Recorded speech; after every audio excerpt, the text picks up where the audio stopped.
This episode's brought to you by Affordable Drill Towers. Founded in 2016 by our good friend Steve Sanguidoce, a retired Houston, Texas firefighter, the Affordable Drill Tower was designed and built with functionality and versatility in mind for any training ground. As a standalone training tower or an add-on to an existing burn building or Connex setup, the Affordable Drill Tower packs a massive punch at an affordable price tag. With over 50 towers across the country, from Massachusetts to California, Montana to Texas, professionally engineered, NFPA and ISO compliant, the Affordable Drill Towers brings the versatility to your training ground. From Main Street USA, the small town fire company in their back parking lot, to the training grounds of the largest metropolitan fire academy, the Affordable Drill Tower fits the bill for price and functionality. Check them out at affordabledrilltowers.com. And two things I like to talk about also when talking about our friends over at Affordable Drill Towers. One, their customized training program. They have the ability to bring some of the best talent from across the country to your home turf after the install of the Affordable Drill Tower.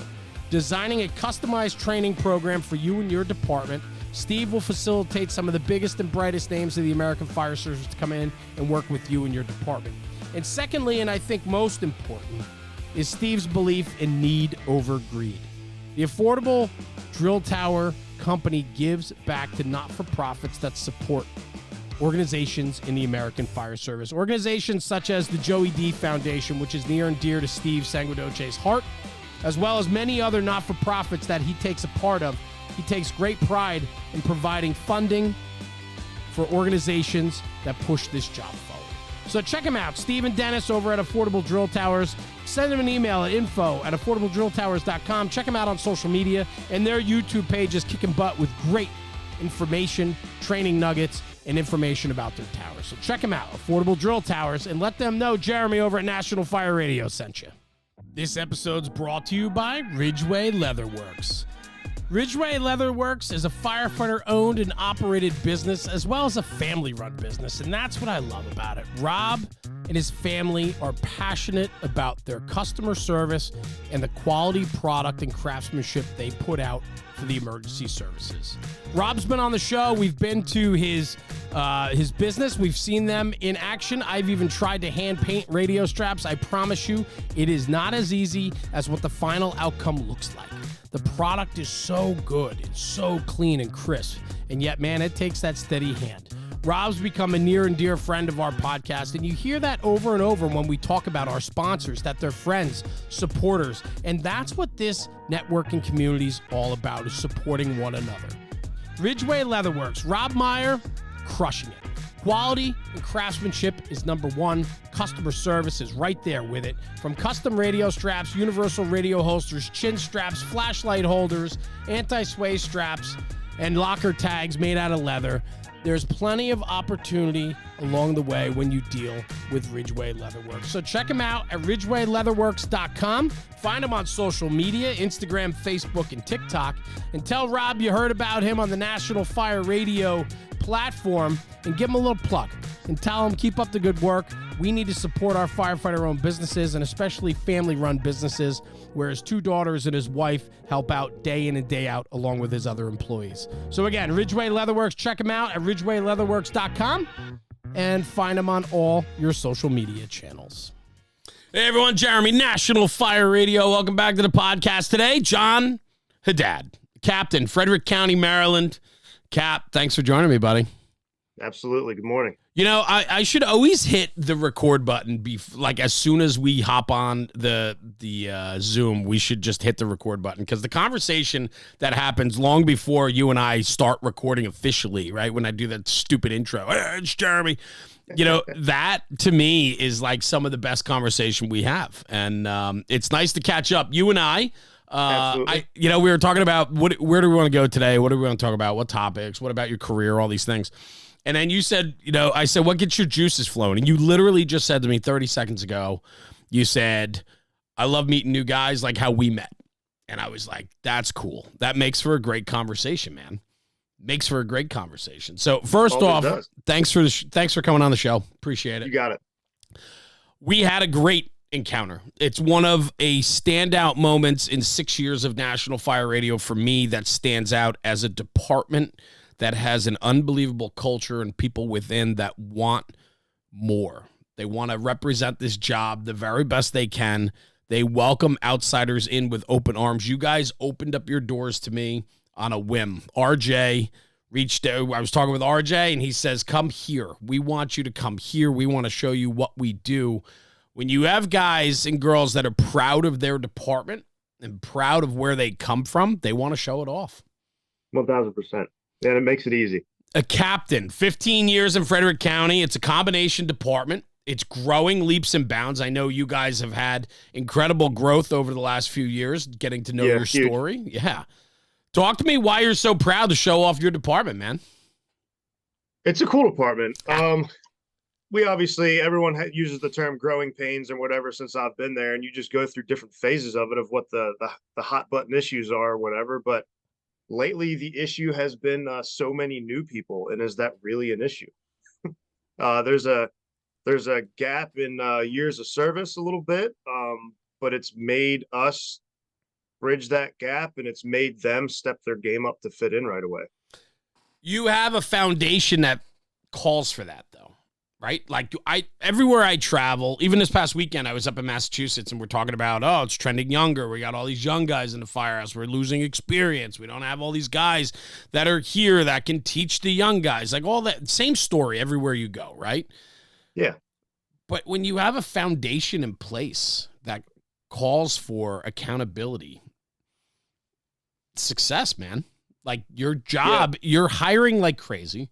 You're putting guys on because you've increased staffing. You're growing geographically. You're growing in size and population. You're getting more abilities through administration to put more people on, more staffing. Yep. Funding is good. Staffing is good. Everything's improving by the day. Yeah, it's just a cool time to be there and to watch things change by the month. Things are adapting.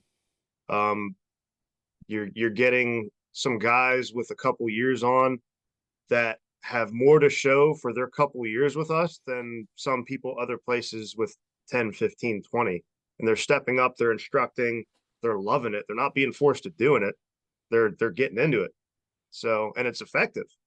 They're able to bridge that gap a little better than maybe the guys that have 15 years on trying to talk to the new guys. Like, they went through an academy more recently than I did, so maybe they'll be able to connect a little better. You guys recognize that, which I think is so huge, right? Because we often get too caught up in, hey, this guy, he's new. He's got nothing to offer yet. We gotta take our time with him. We gotta teach him and train him.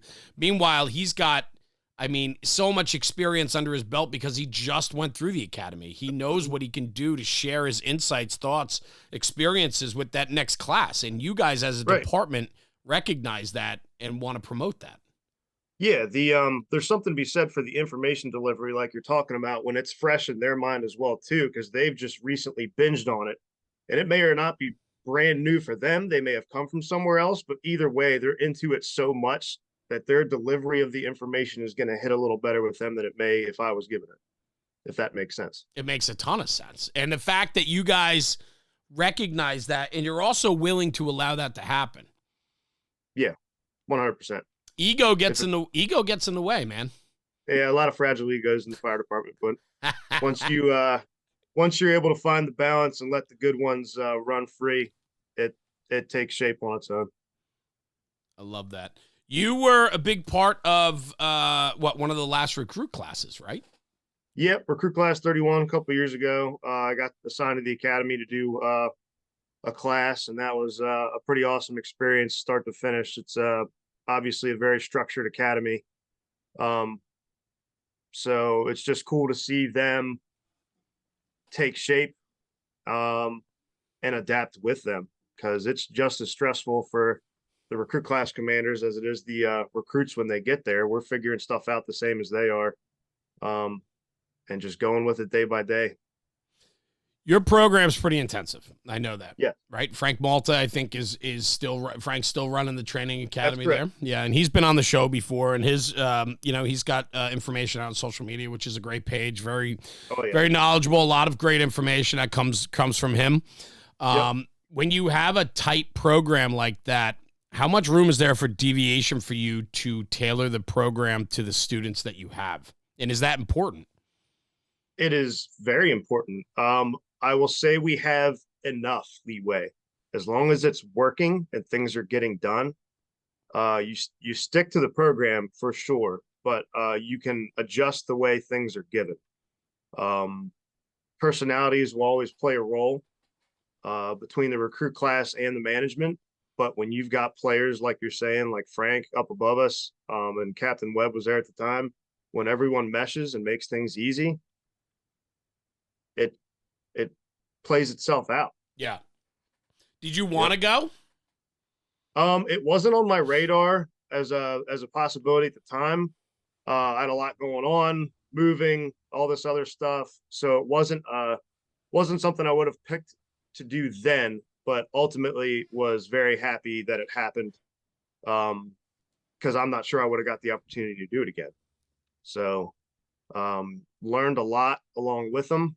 You come out of there feeling pretty good about things when you get to see a successful recruit class go through, and then obviously working with the guys in the field once you're back out there is awesome. That's got to be so rewarding, right? So you dedicate, I mean, your academy is what, 6 months? Yeah, usually 28 weeks. 28 weeks. And then those guys and girls hit the field, and then you get to see them flourish. 1000%. And that is typically what they do. Because you have a program that's set up for success. Yeah, I feel like our guys and girls, when they come out of the academy, are a lot more prepared to hit the street that day than other places, if that makes sense. We do a lot of real world training in our fire classes. We don't want it to be completely, day one in the field. Okay, kid, let me show you the real way you do this. There needs to be I understand there needs to be standards for them to pass the classes in X, Y, and Z, but it shouldn't be that hard of a change. There should be a lot more real world stuff being taught, and I think we do a good job at that. So day one, I feel like they're a lot more prepared for the job than some other places. Such an issue in the fire service. We send people to the academy. We teach them checking boxes. This is how we do it here. But I promise you, when you go back home, your guys they're gonna go all in on you and show you their way. Yeah, well, what happens if you got a turd on your shift who is given the position to lead you and doesn't take that? That's 100% my point, right? Like it is. I think when you can put together your own academy class and you can maintain the control of the program, it's setting you up for much more success than if you're lumping guys into a county or state system and they all have to go play nice together. It becomes very vanilla, and you don't get to really teach in a way. Yeah, you have to take the edge off of everything. And then when you start losing discipline, you start losing attention, and you start losing detail, and you start everything starts to unravel, and it just you can tell by the product that's being produced when they graduate if that was the case. I love that you said that they take the sharp edges off. Yeah. It's a great way to, I've never heard it said that way before. I love that analogy, because when you round off edges, it's safer. It's yeah. Yeah, you don't get to bump off of things here. It doesn't not everything's soft. That's cool, man. I love that. I'm making a timestamp note on that one. I love that analogy, because it obviously it sets up a great visual of what exactly we're talking about here. Unfortunately, though, we do have academy setups now that departments have to farm their people out to a generic academy. They get the basics, quote unquote, and then we rely on our departments to teach and train them our ways. The problem is, like you said, as eloquently as you said, what if you have a turd on shift? And I agree. I think that, I think it's an easy way to point the finger or pass the buck. Yeah, it's just you are giving them a roll of the dice when they graduate as to how they're going to end up, versus setting them up for success and having them graduate being okay already. Because if they go out there and have one or two dudes that suck the motivation out of them, you've just impacted the rest of their career potentially. Versus if you have one dude with a pretty good idea what's going on who takes him or her under their wing, that kind of story writes itself at that point. It's the luck of the draw. You got 4 kids that are coming back to your department, and 2 go to this house, 2 go to that house, and that captain's on, that captain's aces, and he's got good senior guys, even good junior guys that are willing to put the time into their people. Those 2 people have a much better success rate in falling in love with the job and doing the job well versus the other 2 that are pushed to the side and ostracized for being a new guy. Yeah, shouldn't be a game of chance. That's not really what we're into. It shouldn't be a game of chance. It shouldn't be a game of chance. That's going to be the title of the podcast, unless you come out with something better than that. But that's a very good line. It should not be. It absolutely should not be. I think there's something very powerful in that statement. It should not be a game of chance. I don't think it's fair. I don't think it's fair that we don't give our new people the same abilities across the board in a situation like that. Yeah. We're very fortunate there. I know we're talking about comparing to other departments, and sometimes the budget just isn't there, or they're handcuffed by politics to do things the way they do it, and it's not always their fault. But if that's the case, the guys in the field need to pick up that much more of the ball, and it's not always possible. 100%. And then on top of that, administration should know where these new kids need to be. If you're a smaller department and, it's just arbitrary where they are, they're just put in places that, hey, we got to fill this gap, plug this kid in over here. And they know that house offers 0 value to them. That administration knows that they're setting that kid up for failure. Yes. Yeah. And I think we do a pretty good job of avoiding that as well. Yeah. Sometimes there's only so much you can do. You only learn so much about a person in 6 months, but at the same time, you can tell with personalities what's going to mesh and what's not, and if someone has the motivation to keep themselves going. Yeah, and I think the other thing too, right, is, John, that is, you very much, when you have a program that's pretty tight like yours, you can really dissect those people pretty quickly to determine their work ethic, and then who needs a stronger push. Put right? a new guy who already doesn't know what he's doing under stress and watch what happens. Correct. And I think that's powerful when you have a dedicated program like that. You have the abilities to put together a training program that can set everyone up in that class for success. But but we have to be honest too. There are some people that just are not cut out for this job. That is still very much a thing. You just have to be careful how you say it to them. Well, that's it, right? Give them the tools, give them the opportunity, and give them the knowledge. Every fair chance, 1,000%. Yeah. Don't treat them any different, though. That's a big thing. Yeah, for sure. How hard was that for you? In my situation, it wasn't hard. I was pretty fortunate. Everything worked out very well. I had a great class. Good. But I have come across those kinds of situations, and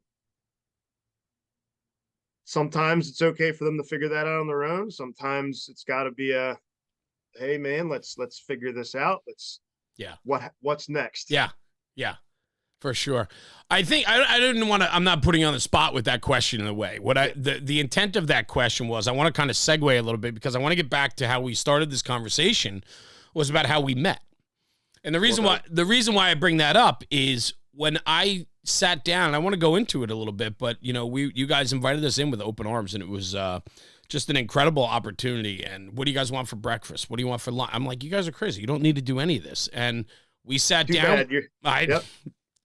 It was incredible. It was a very welcoming day. And when we sat around and just had coffee and breakfast first thing in the morning, sitting around that kitchen table, there was not anyone disconnected from what was happening in the building. Meaning everybody appeared to be all in. Now, obviously, somebody has a bad day or we have a couple guys that are not all in. But your house that day was all in. And I don't know if it was because you had guests there, but a lot of times when guests arrive, people shy away. They don't want to be involved, Yeah. It was a moment for me where you could really understand the setup and dynamic of the company, which then speaks to the department, which then speaks to its foundation, which is that training academy. And that's kind of how I wanted to segue here is that what you were able to do from going from the street to the training academy was to instill the correct ideas and ideology of what you guys want and expect out of your people. And it came through when I visited. Yeah, I mean, hosting new people never gets old. Working at a downtown firehouse, it's pretty frequent. But when you get people who are in town for the purpose of talking to the local firemen, yeah, we're gonna make that a good time for you guys. Come on in. Yeah, breakfast and lunch were not an option. You were staying for that, whether or not you knew it. Keep the coffee hot, keep the conversation going, and as you could tell, the rest takes care of itself. We're all from the same cut. Everyone gets each other. That's very much the culture down there and around most of the county. It's just a good place to be, mentally and physically. Is it because your program programs them to be that way? Yes and no. It sets them up to be that way, but it's up to them to keep it going. You can lose that just as quick as you get it. And by the rest of us being so into it, I think it's kind of hard to lose it. Well, and that's it, right? We're a product of our environment. Yeah. It showed. It certainly showed. And it was cool. And, you know, for me, it's always fun when I get to meet guys and they're like, oh, hey, how you doing? You know, just small talk. And then, like, as the conversation goes on, that I come to realize, like, oh, they already know what National Fire Radio is, or they listen to the podcast, or they know the social media. And for me, it's one of those moments where I'm like, these guys, why didn't they just say hello in the beginning? Like, why didn't they just say, like, you know what I mean? Because then it's like, I don't have to, like, explain and, like, who's this guy? Like, why is this guy here? Why is he so loud? We have to vet you the same as any other new guy coming through the door. There's a process. You know what? Well said. Very well said. For sure. I mean, you guys were kind and gracious enough to open up your doors to me, and so to do that and then to show that off, there has to be a level of trust. So 100%. Very well said, for sure. So from there, that was your house. I mean, that was your baby, right? It was, I know you enjoyed there. That was, how long were you in that? That's so downtown. So it should be said, right? So Frederick County, break it down for me a little bit, just department wise, so people have an understanding if they're not familiar. What type of department, the size, things like that. It's a right just shy of 600 people. About 30 stations around the county. A handful of stations in the downtown area that's pretty urban. The county part of it has anything from suburban neighborhoods or some more urban stuff out there to very rural areas that we cover. Staffing is changing all the time to improve. Which is not something a lot of places can say. Moving people around, staffing new apparatus all the time, to serve the diverse county we have the best we can, because there's a lot going on. Makes for a fun time because you have the ability then to try different things within your environment. Yeah, you get to dabble in a little bit of everything, so you stay pretty polished in both rural and urban stuff, and they're pretty different. Yeah, so downtown, the companies are right on top of each other, which was cool. Yeah. Which is all part of the game. Yeah, 1000%. Yeah, it keeps you on your toes a little more. Not a lot of time to think. You get better at making decisions pretty quick.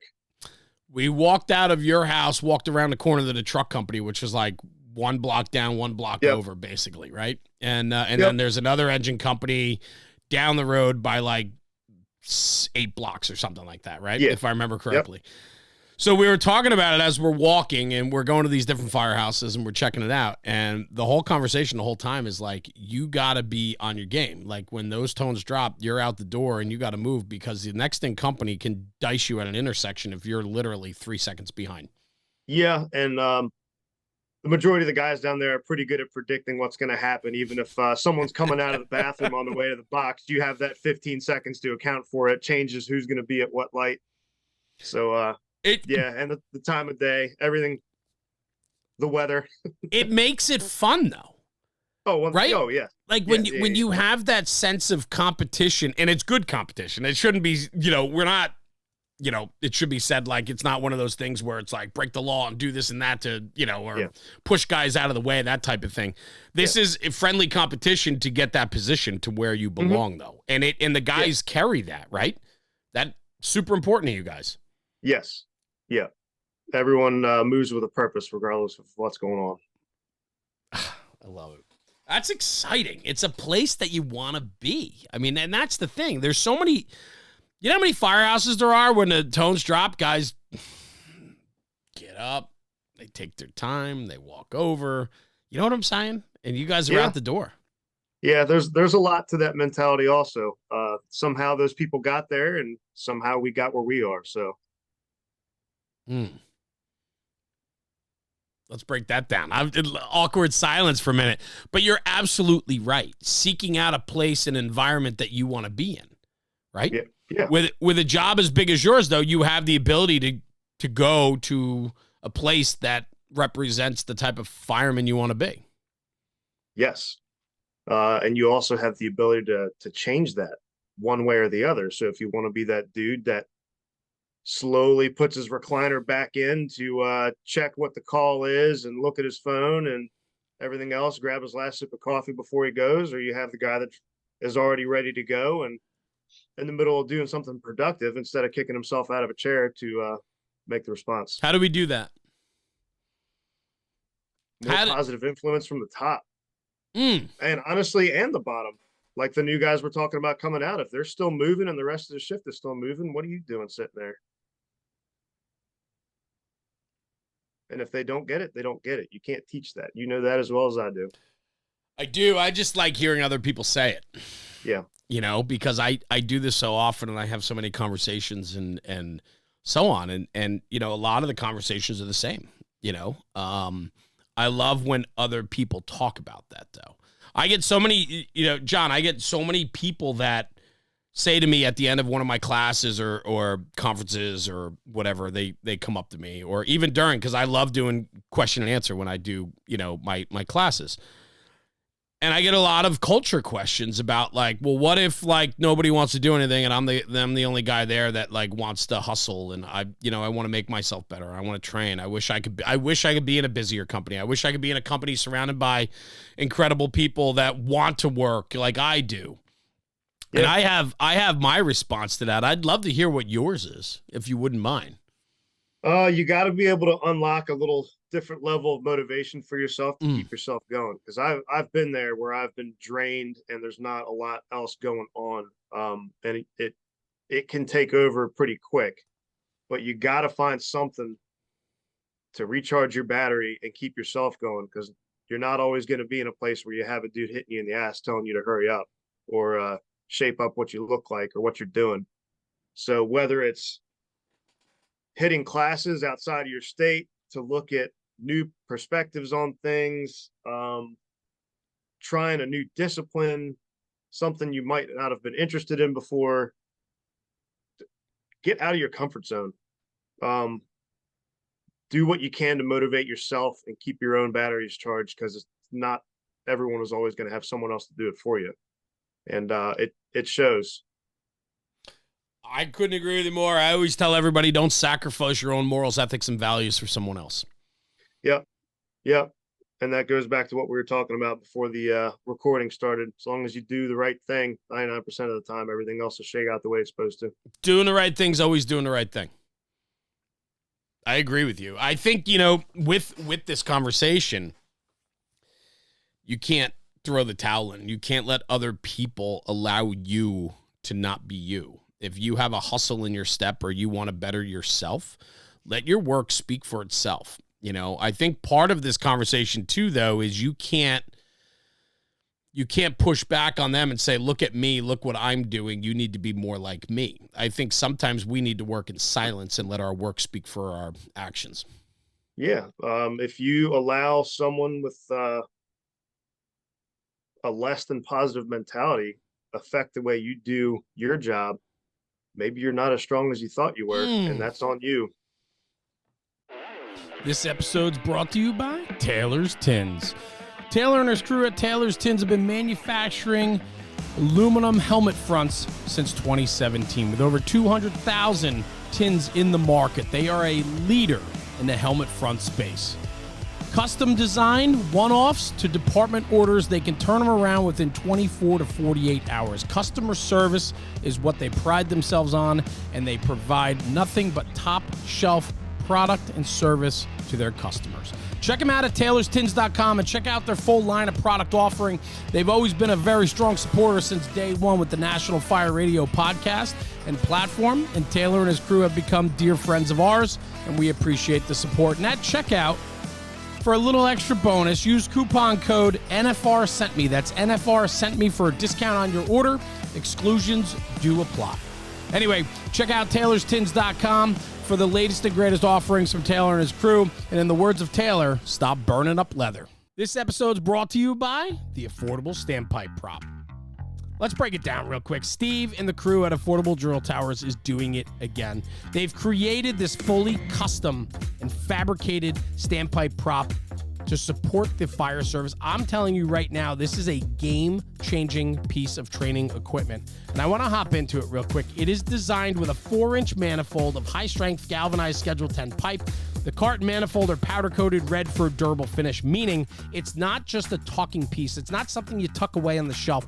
This is a training prop that can be wheeled into the classroom and then brought out onto the training ground. And so let's talk about that. In the classroom, there's nothing better than having a hands-on prop in front of the students, in front of the fire companies that are there to learn about standpipe and FDC connections. Having that prop in the classroom allows for a great instructional lecture. And then from there, take the standpipe theory and translate it to the training grounds. You could wheel the cart out that's on casters, you wheel it out into the parking lot, and that same training prop that you just used hands-on in the classroom can now be used hands-on on the training ground by pumping into it and flowing out of it. It offers such versatility in its approach. It has a 2.5-inch Siamese connection, 7 2.5-inch outlets, 6 of which are standpipe valves, has a water motor gong, sprinkler head with a control valve, and a system pressure gauge. You can also upgrade and put 3 of the most common field-adjustable PRVs. I'm telling you right now, this is a game-changing training prop that needs to be in every fire company or training department across the country. Reach out to Steve and the crew, info@affordabledrilltowers.com. Ask for a demo, ask for information, or check them out on social media and YouTube. There's plenty of content out there that shows you exactly what the affordable standpipe prop can do for you. I love how you're just sitting there with a smile, like just a smirk. That is... I mean, you know what I'm talking about. I do, but I want to hear you say it. I mean, that's the thing about this. That's the beautiful thing about this, is you're 100% right. 100% right. You know, so many people want to focus on themselves, and then they like, well, I'm the martyr. Look at me. I'm the best guy in this house because I'm doing this. And I was that guy. I used to be that guy. When I was young, I didn't understand that. I didn't have the maturity or understanding that I have today, that I would rather just put my head down and work and let them talk about you and let them see your work than sit here and advertise to everybody how wonderful you are. Right. Yeah, you don't always need to be the loudest guy in the room. As long as you know you're good. Yeah. Yeah, freaking 100%, man. The only problem is I'm loud. That's the problem. So, that's how we got here. That's 100% true. You know, the other thing with this conversation, too, and even yourself, almost 15 years in Frederick County, you're not always going to get the home run spots. Throughout a course of your career, whether it's through promotion or whatever, they're going to plug you into the equation of where they need you at the time. But hopefully you can get back to where you are. But sometimes we end up in places we don't want to be, surrounded by people we don't want to be with. We can't throw in a towel. You are always in control to some degree of how things are playing out where you are. So make the best of what you can control. And if it's something you can't, roll with it. Don't get hung up on it. Just keep going. And you always have the ability to make that impact to make it better. Yep. Do what you can. Do what you can with what you got. It takes work. Yes, it does. But at the end, those batteries are recharged and you're rewarded for your hard work. That's what you were talking about. Yeah. I think some of the best things that you could have is gratification, fulfillment, right? Like you know, teaching at the academy class and then coming out in the street and seeing some of your probies that are out there now, and maybe they have a year or two in on the job now. They've caught some work. They're catching some real, streets experience. It's got to be very fulfilling for you in your career. It is. Yeah. And it's something I didn't expect almost. Break that down for me. What do you mean by that? I saw these guys walk in on their first day and they needed help wiping their ass, and now they're some of them are learning how to drive. Like, where did the time go, and how quickly are you developing? That's awesome. Yeah. Yeah. And for you to be a part of that process, the early process where we're most impressionable, right? I mean, that's where we really form our attitude, wants, and desires for what the fire service can offer us, is very much in the early stages. Yes. Molding the clay early, the positive impact that you can provide, and give them the tools to handle the rest of it. What's that do? What does it do for you? I mean, fulfillment's important, obviously, but like, do you get a sense of high or euphoria from that? Like when you see the guys that's a long-term good feeling when you still see your guys out being successful. That's not an acute thing. It's not just graduation day. All right, they're gone. You don't see them again. I'm going to see these dudes every day I'm at work at some point. You push other guys to go to the academy to help, to teach? Yeah. I didn't know the inner workings before I got there. But seeing everything from the inside out, start to finish, you definitely view it differently. Everything's the way it is for a reason, because it works very well. It works. How different is the process now compared to when you came on 15 years ago?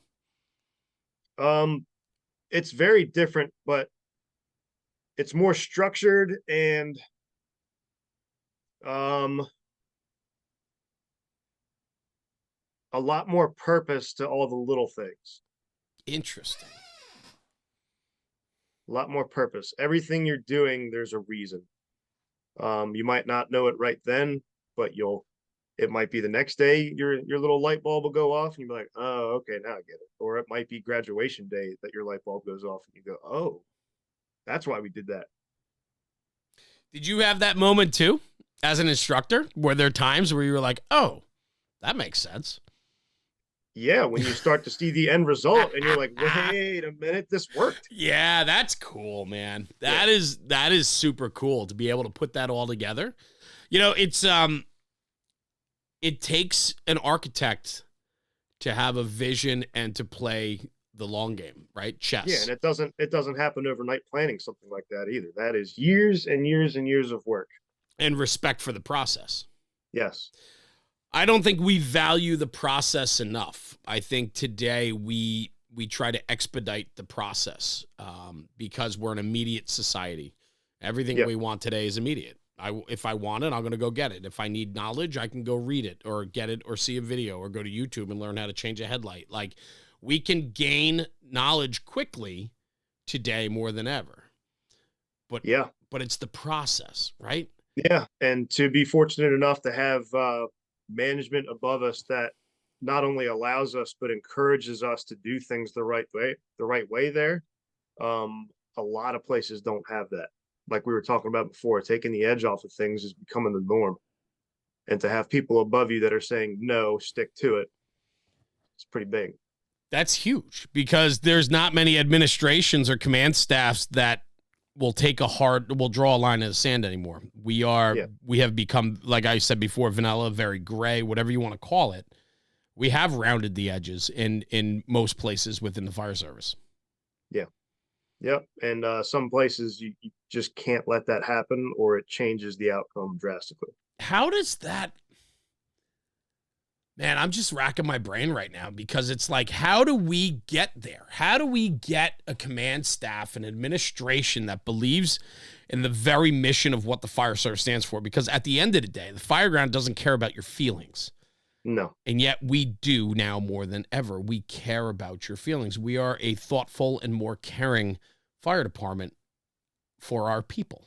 Yeah. I mean, hopefully a little bit of influence can play a part, and other places will take note of what some places are doing and seeing what kind of product they're putting out there and change their ways to get there.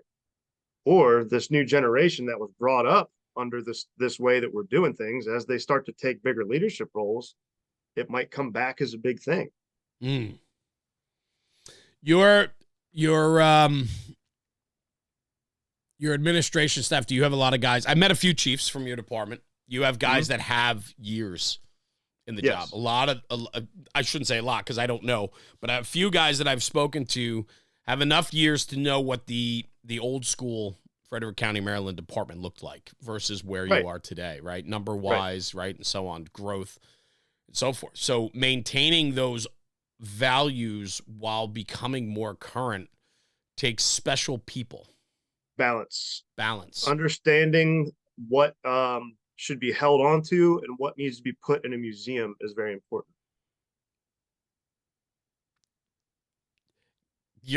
That's gold. Break that down. I say that again. Understanding what needs to be held onto or what needs to be put in a museum. Bro. If it's brass, it probably needs to go in a museum. It's cool, but let's look at it from a distance. That's tight. That's one of the best lines I've had in a podcast in a very long time. I think exploring that and breaking that down, it speaks volumes to exactly what we're dealing with across the board in the fire service. Yeah. Why are you holding on to that? Like, what purpose does it serve now versus, hey, maybe we should change the way we do things. Let's take the good bits and pieces out of that and adapt a little bit because it's 2023 and we got to catch up. I love it. And we need people to understand that. That's the factor, right? We can go down that road and we can say that. But we got to have people that can actually stick to their guns and do that. Yeah, talk is cheap, and you know that too. Yeah. Yeah, talk is so freaking cheap, and it's everywhere. It's lip service. There's lip service everywhere we go these days. It is the fire department. So, yeah, going back to those egos we were talking about. For sure. For sure. Pushes you, though. I mean, it's exciting as a captain, right? You have, different companies that you've been in. You guys run different disciplines, rescue, truck, engine houses. There's EMS involved as well, and so on. But it's got to be fun for you a little bit. I know that your scenery has changed since I saw you last, and you're in a different house, and I believe you said you might be going somewhere else soon. In November, I move again, which is good. I like change. I like trying new things. So another tool in the toolbox. So we'll see how it goes, but I'm optimistic for sure. I like change. That is not easily thrown around in the fire service. No, it's not. Why? Why do you like change? Like what? Back to the museum, 100%. But why do you like change? Is it change good for the sake of change or change for the sake of being better? Change for the sake of being better, but I have a really ADD personality. I need something new to keep my attention. Yeah, I like a little bit of routine in my day, but I like when new things spark my interest and I can look at them a little differently. That I like looking at new things and learning new things versus touching on old things that I've maybe done a couple different ways. It's just more exciting. All in mentality. Yeah. That's the ADD. Yep. Get my hands on this. I'm going to learn everything about it. I'm going to take this saw apart 175 times to understand every working piece of it. And I'm not just going to breeze over it. Break it a couple different ways and figure out how to put it back together. We need more of that. We need more of it. We need that. Listen, I'm guilty of it too, right? Sometimes I breeze over things when I should be in the trenches really learning it. I'm not just talking about the fire service. I'm just talking about life in general. Yeah. I wish I had more of that. Not everybody has that focus. Or lack of focus. It depends on the day. Oh, God, you're killing me because now I'm really starting to examine my own life here. But there's something to that. For somebody that likes change and then challenges themselves to adapt to the change, right? Make themselves, push themselves to be better, to learn, to grow from it. It makes you a better person, makes you a better firefighter for sure. Yeah, problem solving keeps you able to make decisions a little bit differently and think outside the box a little differently. Yeah. So from rescue to truck to engine, what's your what's your flavor? My assignments in Frederick have included heavy rescues, and engine companies, obviously. I'm getting ready to be at a company with a truck. That'll be the first time I've been assigned to one in my time in Frederick. So I'm excited to learn that aspect. Where I grew up volunteering, we have a truck, but it's a little bit more of a suburban rural place. So we'll see. I'm excited to dip my feet in a new discipline and test myself, I guess. I love that. I love it. And you're willing to do it. You're willing to be vulnerable enough to learn the spot and be humble enough to recognize that you're still learning that spot. Absolutely. Show me the ways. Well, how important is it when you come into a new house as a captain? Break it down for me. Like, what's your mindset? Do you sit back in the beginning, or do you lay it down in the beginning? Here's the expectations. I'm not a lay it down kind of guy unless it needs to be laid down. Get it. I'm not big into making waves unless there's a glaring issue. I like observing and making small adjustments as needed, unless, like I said, there's a glaring issue. Yeah. But I'm very go with the flow. If it ain't broke, don't fix it. Just keep things updated, keep it fresh. But there's a level of expectation, though, and a level of service delivery. Oh yeah, expectation. Yeah. I can keep that standard high, while sitting back and observing as well, and I can adjust my expectations from there too.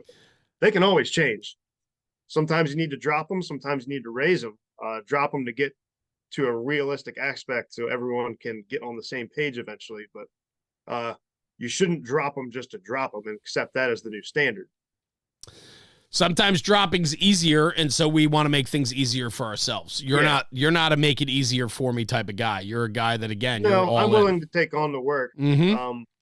Yeah, I'll take it if it means it works better. Yeah, that's cool. And the other thing too, you said it's the little things, right? Observing and watching, and it's those little things, and it's part of you don't know people's personalities. Yeah. So you come in there and lay the law down day one. You think that's going to work out if you got a bunch of hard-headed dudes? Because it is the fire department. Right. 100%. 100%. Yeah. No, that's cool. I always like to hear like how, and knowing you, getting to know you, from that first time we met and spent the day together, and then I saw you, we did, there was an event a few months back that I stopped down at, and just you guys were super gracious enough to have me sit on a panel that you guys did after a day of training. That was a lot of fun, man. I enjoyed that a lot. Yeah, that was something different. We don't typically do stuff like that, and I love that happened. That was awesome. You got to hear from people from all different experience levels within our department. Some people I didn't even know. Yeah. But I'll sit there and listen all day. If you want to talk about problems and drink a beer and talk shop, I'm in. You had there were a couple really dynamic, so it was pretty cool because it was all people from your own department, and then like 2 or 3 outsiders. And right, you guys were nice enough to extend that invitation to me, and just I bring a different perspective than most. Right, it's just my upbringing and exposure in the fire service, and what I do is just very different than most. And so, but with that though, when you had your own people speaking, and it was an environment that allowed them to speak, and you had new and senior there. And some of them, there was one message where they talked about EMS and said, don't devalue what we do, because it destroys us, destroys the culture. It can tear people down. And it's a huge part of what the new guys are doing in our department. So why would you do that? It's and what you're in the ambulance today, and that goes a very long way. And so, there were conversations like that came out. This was, again, informal setting. It was outside in the picnic grove of the Union Hall, I think it was. And it was informal after a day of training, in memory of a fallen brother. And then it was crack a cold one, sit down and let's just talk some shop. And I think a lot of value came out of that. And what was really cool too, John, was to watch people that weren't even in the panel, guys that were in the crowd, be willing to speak their minds too about topics. Yep. Chime in and even ask questions that they were genuinely curious about, and getting 6 different perspectives on it. And then the conversation continuing after the whole thing was over is like, that's what gets ideas going in the fire department. Yeah. Yeah, I met a bunch of great people that day. There are a lot of like-minded people within your department, and it was fun to meet them. I mean, Chad, the battalion chief, I'm losing his last name at the moment. Like, I want to get him on the show. We've been going back and forth trying to get him on. I want to get him on because he had such a cool perspective. We had a conversation that night. I wanted to break this down real quick for you, or with you. We had a conversation that night where I was saying we need firemen to promote. We need firemen, career volunteer, to go up the line because we need to have a seat at the table. The guys and girls that are hard-hitting firemen need firemen at the decision table. Yep. And it's, so many company officers, or they stop at company officer, or they don't want to promote or run for a position outside of firefighter to an officer spot or up the line to a battalion or deputy or district, whatever it is, because they just don't want to do that. It's going to take them out of the firefighting aspect, but we need them there. And that made for a great conversation. It is necessary to maintain that balance and to keep that door of communication open, fireman to fireman versus fireman to office occupant with a closed door.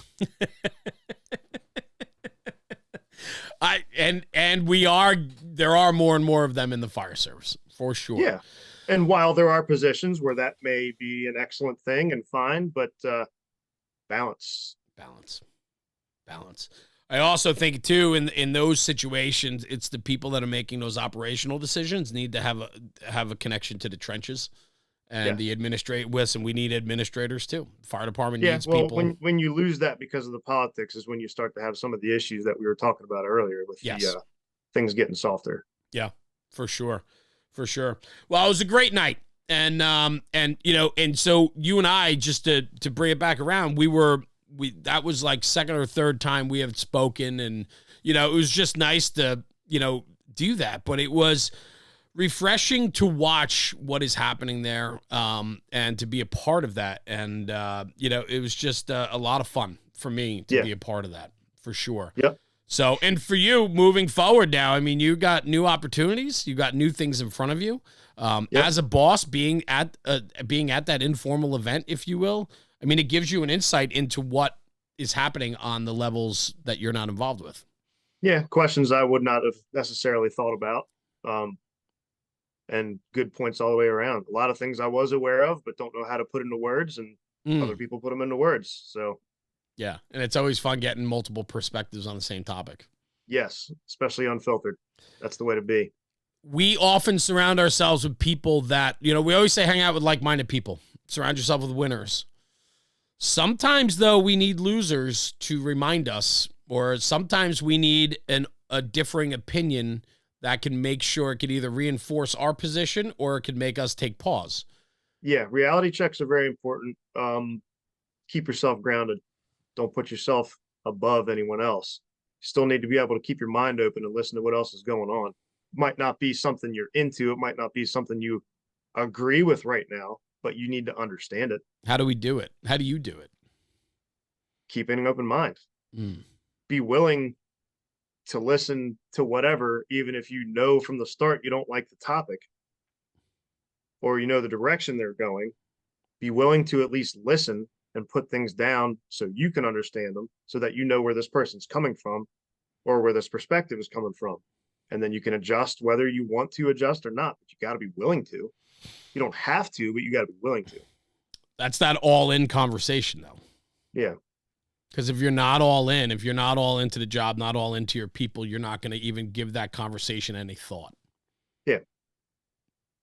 And that is just as contagious as anything else. If you want to close your mind up and be stubborn, you'll start seeing it with the people below you too. With that's just the way it is mentality. It shouldn't be the way it is. We see it all the time, man.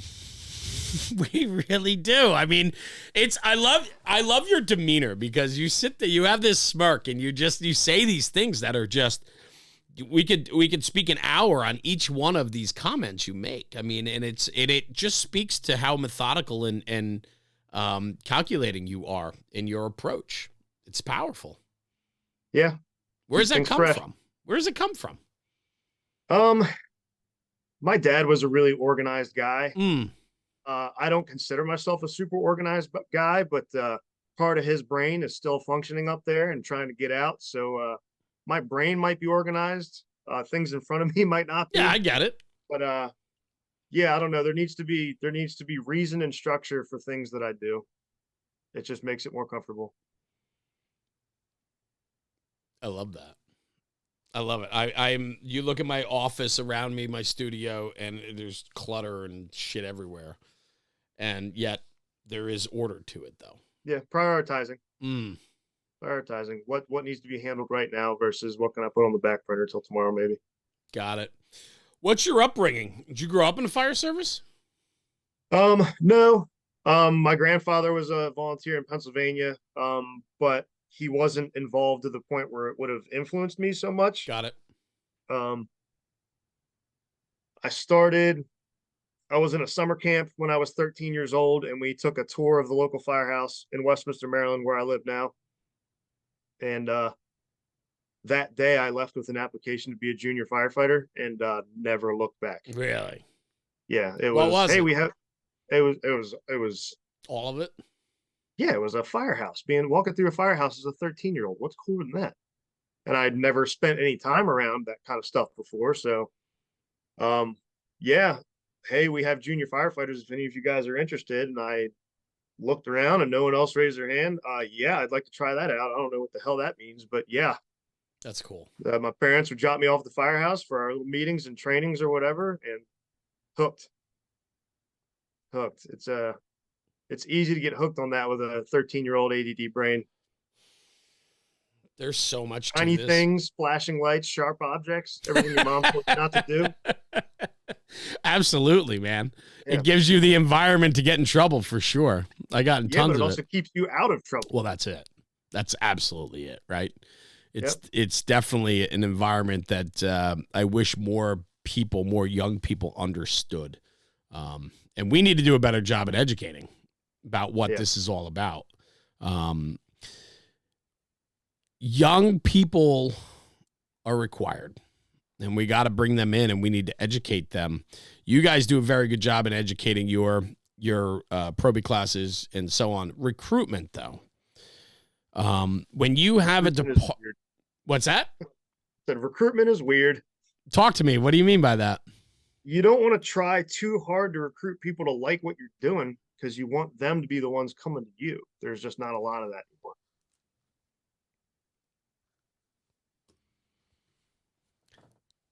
I'm not just as competitive now. I'm with you.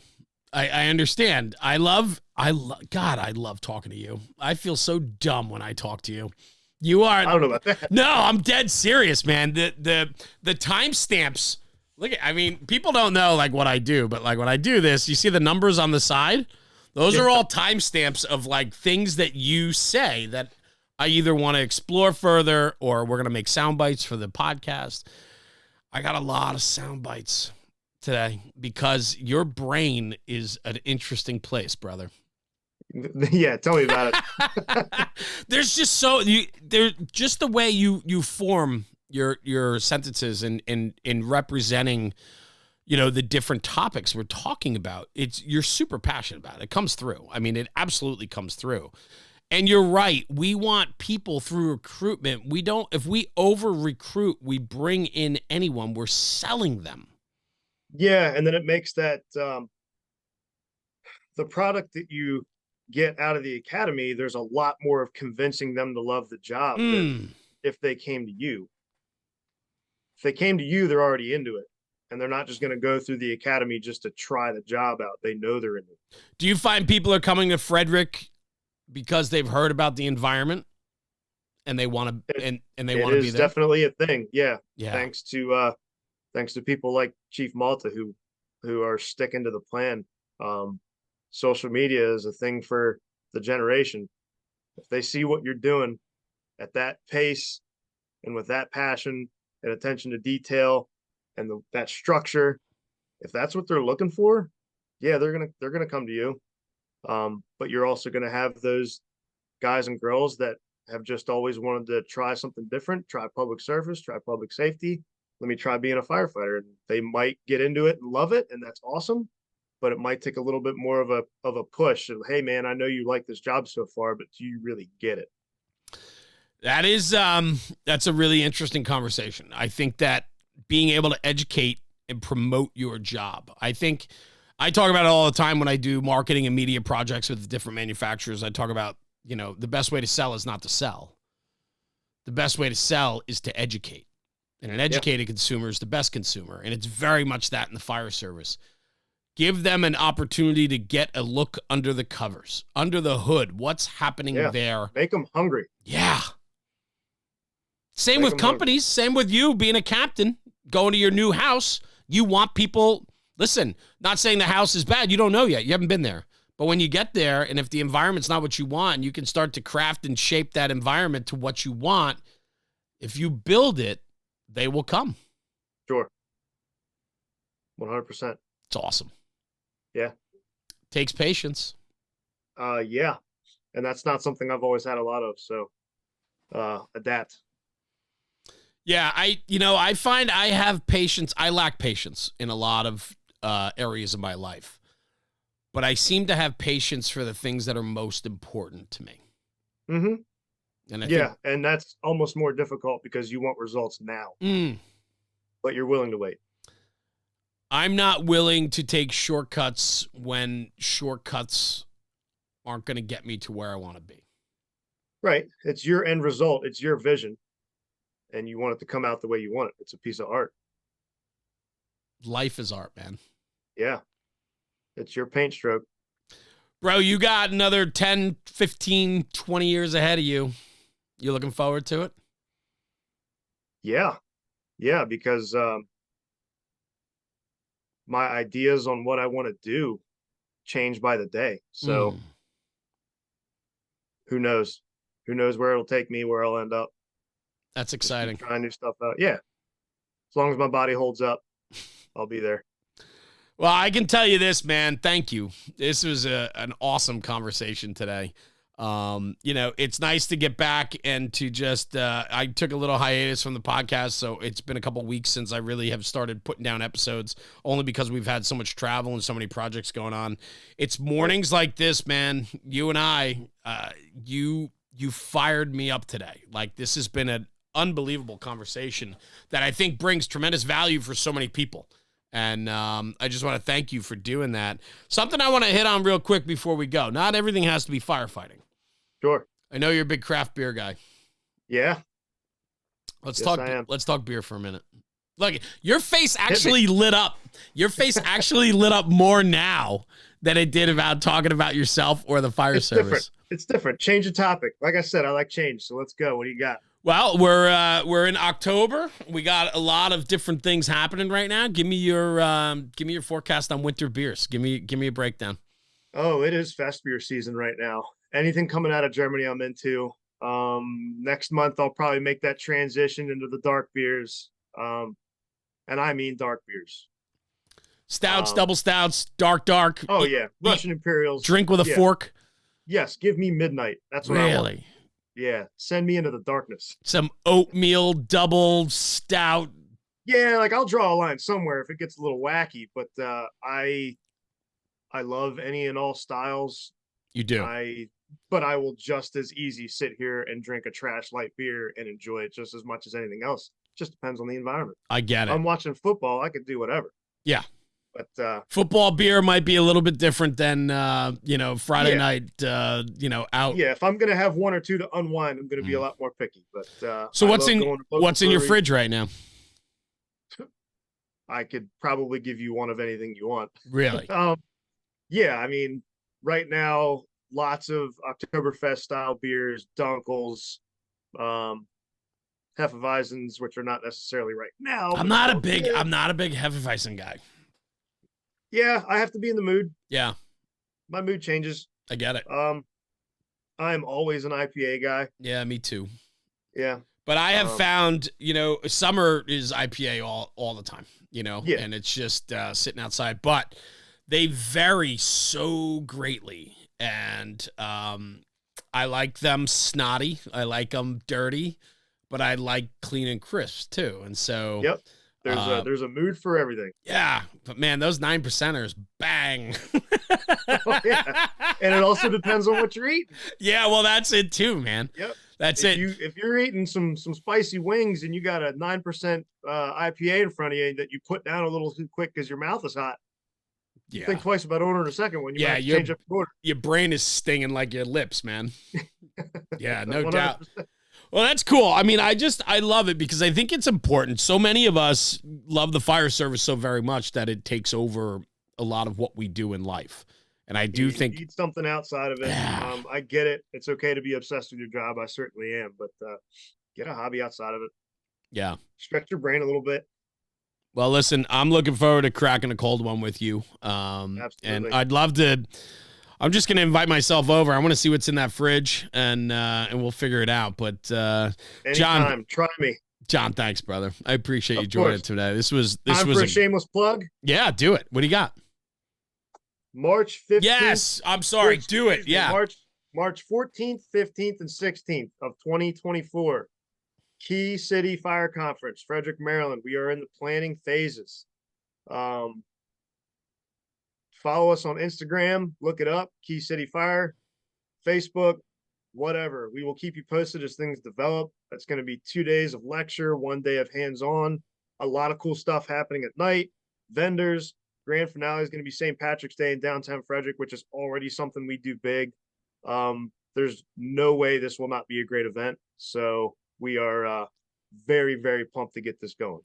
I am very excited. I was supposed to allow you to put that plug in, and as a terrible host, I did not do a good job of it. I don't know about that. I will say this. So we were chatting about this before. Frederick County is a place that fosters an environment to support a conference like this. And so if you hear this, you listen to this episode, stuff will be coming out on social media. John, is there a website yet, or just social media? Yep, there is just social media. The website is not much right now, okay. But it will be changing by the week. So yeah. Follow us on social media and watch it develop, because it is very early and a lot of things are going to happen really quick with it, and it's going to be awesome. And I do know that St. Patty's Day in Frederick County is a destination place to be. It's a thing. It is a thing. Well, if I don't catch up with you before then, we will certainly crack one then. 1,000%. But I'll be waiting on you. Jon Haddad, man, thank you. Thanks for joining me today, pal. I appreciate you. I appreciate our friendship, and I appreciate what you do for the job. So keep up the hustle, pal. Thank you. Good. You got it. I'm going to sign off. Stay right here. Don't click out. All right. Stay here. I'm just going to sign off the podcast. I'll come right back to you, okay? Sounds good. Guys, thanks for tuning in for another episode of the National Fire Radio Podcast. Jon Haddad, a captain out of Frederick County, Maryland. Some great nuggets today out of this episode. It's episodes like this that fire me up, man. I'm back at it. We're back on a regular schedule again with the podcast. And so for me, it's that selfish need I have to talk with rock stars that make me better. And that's why I challenge you at the end of every podcast to take these episodes, take them back to your firehouse and talk about them. Because when we talk about the job, we're making the job better. We'll see you at the next one. Jeremy, National Fire Radio.